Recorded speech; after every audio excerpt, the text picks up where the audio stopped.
everyone, this is my first YouTube video on UGC NET. We are taking subject of public administration, and for now we are taking PYQs and important questions that can be framed in your paper second on January 7, 2026. ठीक है, तो हम start करते हैं. These are some of the questions. Question number 4 से start करते हैं. According to article 13 of the constitution of India, law includes. तो हमारा जो आर्टिकल 13 है वो हमें कुछ डेफिनेशंस बताता है. आर्टिकल 12 क्या बताता है हमें? आर्टिकल 12 हमें स्टेट के डेफिनेशन बताता है और आर्टिकल 13 हमें लॉ की डेफिनेशन बताता है. तो what the law is any order and ordinance, yes, custom and usages, both A and B, only A is correct. But यदि इसमें ओनली ए इज करेक्ट होता तो हम डायरेक्टली ये भी टिक कर सकते थे. मतलब थोड़ा सा सोच के देखें, लेकिन इन्होंने ये भी दे दिया. तो ये क्वेश्चन ड्रॉपेबल है वैसे तो, but still we will go with the both A and B because custom and usage are also considered as a part of law in the India. Second है unity of vision is the core idea of. तो unity of vision है वो core idea है matrix organisation का. क्या होती है matrix organisation? Which is connected from all the directions diagonally. तो ये क्या होती है? मैट्रिक्स ऑर्गेनाइजेशन होती है जो कनेक्टेड होती है. किस तरफ कनेक्टेड होती है? एक सिंगल विजन की तरफ कनेक्टेड होती है. तो the answer would be matrix organization. Who named line agencies state level public organization. ये थोड़ा फैक्चुअल क्वेश्चन है. यदि आपने थिंकर्स पढ़े होंगे तो थिंकर्स में यदि इन थिंकर्स तक आप लोग गए होंगे, डेविड मैकबिथ तक गए होंगे, फिनर एंड पिस्टस तक गए होंगे, माइकल लिप्स्की तक गए होंगे, तो आपने ये चीज़ें देखी होंगी कि the answer would be the finer and पिस्टस. फिर noetic authority is related with. Noetic authority related है डायरेक्टली नॉलेज, और यदि नॉलेज के साथ इंट्यूशन आ जाता है ऑप्शंस में बाय एनी चांस, तो वो इंट्यूशन भी सही आंसर है because the answer would be intuitive knowledge. Question number 8, coercive, normative and utilitarian authority was categorized by. तो देखो अथॉरिटी के बारे में मेजरली दो लोगों ने बताया. वन वाज मैक्स वेबर, जिन्होंने तीन प्रकार की अथॉरिटी बताई: कैरिश्मेटिक, ट्रेडिशनल एंड लीगल रेशनल. वेरेज दूसरे थे वो थे ए एट जियोनी. और ए एट जियोनी कौन सी तीन बताई? This three: coercive, normative and utilitarian theory authority. तो A Etzioni would be the right answer. Question number 9, which of the following is not an element of delegation as a theoretical concept.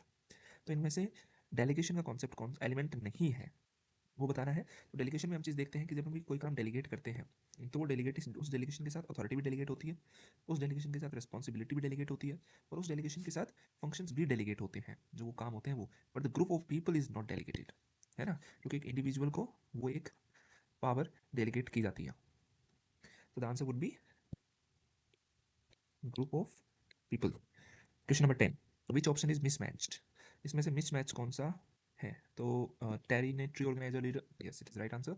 Chris Argyris ने participative leadership, yes. Robert House ने supportive leader. Robert House किस चीज़ के लिए जाना जाता है? It is related to path goal theory. तो ये भी सही है because path goal theory is also somewhere connected to supportive leader. Next है Alfred and Beatty is creative leader. No, Alfred and Beatty ने इंडस्ट्रियल मैनेजमेंट के बारे में बताया था, और इंडस्ट्रियल मैनेजमेंट में they were very much influence by the F W. Taylor's concept. तो वहाँ पे वो क्रिएटिविटी और लीडरशिप के बारे में नहीं सोच रहे थे. So the answer would B Alfred and BT. ये गलत हो जाए क्योंकि हमें इसमें से बताना है. The shape of automation is authored by. तो as we all know shape of automation किसकी क्रिएटिविटी है? ये हर्बर्ट साइमन की क्रिएटिविटी है. Question number 12, according to Peter Drucker Y concept of motivation is another name of. तो job enrichment. One was about the job enlargement and another one was about job enrichment. ये theory X थी, ये theory Y थी. तो Y किससे related हुई? Job enrichment से. Organisational structure chart diagram is also known as. जो organisational structure chart है उसको क्या बोलते हैं? Organology, organosis, organotex, organogram. If you have to showcase something in the diagram और चार्ट तो उसको क्या बोलते हैं? ग्राम. ऑर्गेनोग्राम हो जाएगा. Informal organisations are also known as. जो भी अनौपचारिक संगठन होते हैं, इनफॉर्मल ऑर्गेनाइजेशन होती हैं, वो they are running parallelly to the formals. जो फॉर्मल ऑर्गेनाइजेशन होती है उनकी ऐसे उनकी शेडो बन के. तो the answer would be shadow organizations. Which principle of formal organization is also called through proper channel. तो ये आपने कई बार पढ़ा भी होगा, देखा भी होगा कि एक प्रॉपर चैनल के माध्यम से जो चीज़ें चलती है, A B C D E F G H I, तो एक चैनल है ये ए, है ना. जैसे ई डी को बताएगा, डी सी को बताएगा, सी बी को बताएगा, बी ए को बताएगा. So this is a proper channel and this is a diagram of hierarchy. तो answer would be hierarchy. Hierarchy और क्या नाम है? Scalar chain. According to V. Greiconus, the span of control is span of attention। एक formula आता है 2n n by 2 sorry n 2n by 2 plus n minus 1। तो जो ये फॉर्मूला है ये इसका ही है, ग्रेकोनास का फॉर्मूला है, और इन्होंने स्पैन ऑफ अटेंशन के ऊपर बात की थी। Fort William college Calcutta was established in, तो ये इंडियन एडमिनिस्ट्रेशन का पार्ट है और इसमें डायरेक्ट फैक्चुअल क्वेश्चन है, तो इसका आंसर 1800 है। 1800 में फोर्ट विलियम कॉलेज कलकत्ता का स्थापना हुई थी, और क्यों की गई थी? To train the civil servants. तो जो फोर्ट विलियम कॉलेज था वो ट्रेनिंग सेंटर था किसका? सिविल सर्वेंट्स का। सिविल सर्वेंट्स कौन? European civil servants. इस टाइम तक इंडियन को एंट्री नहीं थी सिविल सर्विसेज में, और उनको क्या पढ़ाया जाता था?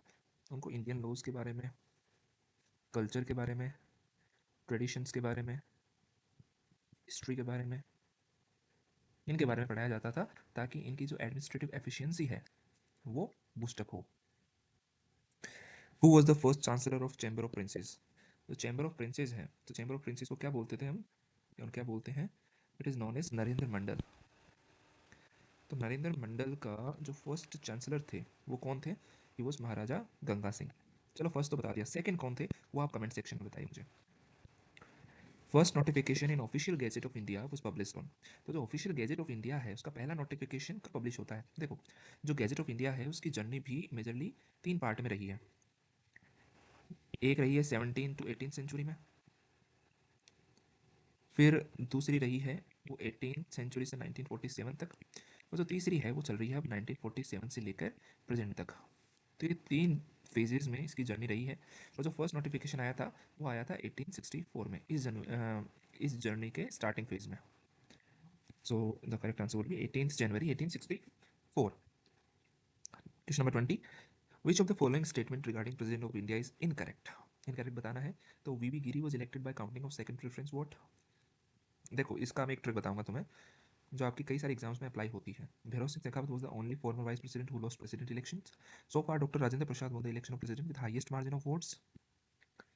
First videography of presidential election was done in 2017। देखो, आप एक चीज़ हमेशा नोटिस किया करो, यदि आपको ऐसा लगता है कि बहुत ज़्यादा फैक्चुअल क्वेश्चन है और मुझे इसके बारे में नॉलेज नहीं है, तो आप एक्सट्रीम ऑप्शंस को एलिमिनेट करने की ट्राई किया करो। एक्सट्रीम ऑप्शंस क्या होते हैं? हम जैसे ये है only, all, only.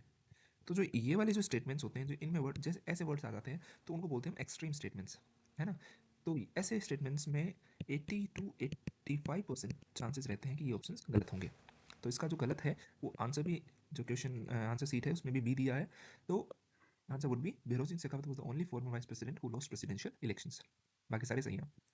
Next question, which of the following agency is chaired by the prime minister?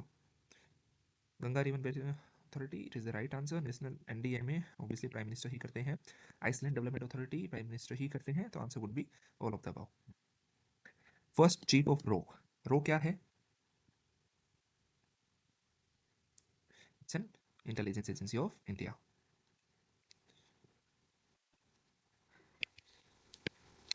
और इनके फर्स्ट चीफ कौन थे? He was Ralph Seldon. Next question, initial name of present central secretariat. Central secretariat का पहला जो पुराना नाम था वो क्या था? वो था इंपीरियल सेक्रेटेरिएट। क्या था? Imperial secretariat. और यदि मैं पूछूं आपका आपसे कि सेंट्रल सेक्रेटेरिएट का नया नाम क्या है? What is the new name of central secretariat? अभी 2025 में इसका नाम बदल दिया गया है, और वो नाम बदल के क्या रख दिया गया है? इट्स ए कर्तव्य भवन। Which ministry is given the function to determine oath of allegiance to the constitution? जो कॉन्स्टिट्यूशन से जो एलिजेंस की ओथ लेता है वो कौन सी मिनिस्ट्री है? So the ministry is the Ministry of Home Affairs.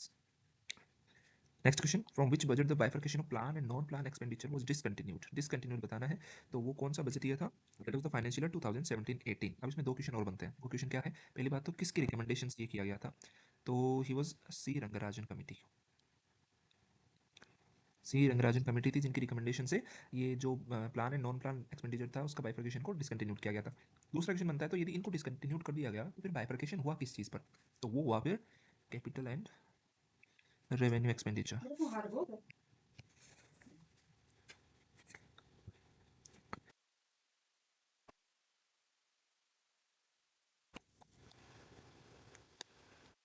फिर दूसरा पॉइंट बनता है कि बाइफर्केशन हुआ किस चीज़ पे, तो फिर वो हुआ था कैपिटल एंड रेवेन्यू एक्सपेंडिचर पे फ्रॉम द ईयर ऑफ 2017-18। लोकितार्थ सत्यनिष्ठा, ये मोटो कौन सी इंस्टीट्यूशन का है? सत्यनिष्ठा क्या होता है? इंटीग्रिटी। तो ये मोटो है कैग का। Departmentally related standing committees were established in, कब की गई थी डिपार्टमेंटल रिलेटेड स्टैंडिंग कमिटीज? 1993 में, ठीक है। और कितनी की गई थी? It was 24। कितनी की गई थी? 24। कितने साल का एक्सपायरी टर्म होता है इसका? 1 ईयर। 1 साल के लिए बनाई जाती है। क्या मिनिस्टर्स इसका पार्ट हो सकते हैं? नो। क्यों? Separation of power. फिर आता है एक टांग system of British India was made for, एक टांग system was related to revenue and additional charge in the revenue, तो ये इसका आंसर हो जाएगा। Which of the following option is mismatched? Railway staff college Ahmedabad Gujarat, forest research institute Dehradun, Sardar Patel police academy Hyderabad, national civil defence college Nagpur. इसका answer होगा अहमदाबाद। हाँ, यदि railway staff college Gujarat आता है तो सही होगा, because it is in the city of Vadodara. कौन सी सिटी में है? वडोदरा में। बाकी सारे सही हैं। Next question and the last question of the video, which article of the constitution of India is related with the nationalisation of industries? Industries के nationalisation से कौन सा आर्टिकल हमारे भारतीय संविधान का रिलेटेड है? आर्टिकल 15, ये हमें डिस्क्रिमिनेशन के बारे में बताता है, तो ये तो नहीं होगा। Article 32, it is about the writs, तो ये भी नहीं होगा। Article 51A is about the fundamental duties, तो ये भी नहीं होगा। The correct answer would be article 39C। So that's all for the video. All the best for your exam and आगे आने वाली वीडियोस में हम बाकी के क्वेश्चंस भी करेंगे। सो ये तो फर्स्ट पार्ट था, we will go up to 10 to 12 parts, और इसमें हम कई सारे क्वेश्चंस लगाएंगे और